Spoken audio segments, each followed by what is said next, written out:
Oops, andito na naman si Uncle Tax. Today is Friday, duty na namin kaya busy na naman kami. Kaya nagtulong-tulong na nga kami para sa ganun mas lalong bibilis ang aming trabaho. Refill na nga rin pala ako sa mga station ng baso, plato at mga cutlery. Hindi ko na nga na-videoan sapagkat busy nga kami. At nagdekorasyon na nga pala kami rito para sa Pasko at saka sa New Year. Para sa ganun, maganda place namin at maraming guests na pupunta sa amin. At pamaya-maya na to darating na yung pagkain namin. Kain na naman ang nasa isip ko.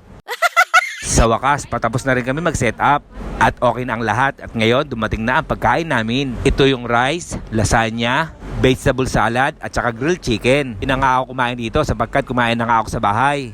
Kaya ako ay nagpahinga muna sa labas dahil pamaya-maya darating na yung guest namin. Dahil ang guest nga namin nasa 230. Sa hindi nakakalam, ito pala yung Seven Sister. Matatagpuan sa J. Marriott Building, Business Bay. Kaya ngayon, eto, isisend ko na mga pagkain sa mga guests. Masarap ito at may kalidad ang lasa. Kaya sa mga kababayan ko, taran dito at dito ay subok na. At open nga pala kami ng alas 6 ng gabi hanggang alas 3 ng umaga. Kaya ano pa hinihintay nyo mga kababayan? Tara na! At ngayon, eto, nagsasayawan na yung mga guests namin.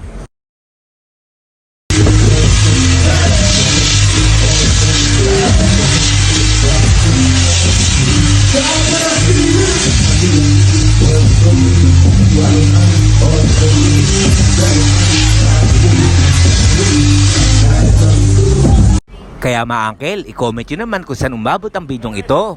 At sana nagustuhan nyo ang mga vlog ko. Kaya hanggang dito na lang. Ito yung Uncle Tax. Ingat!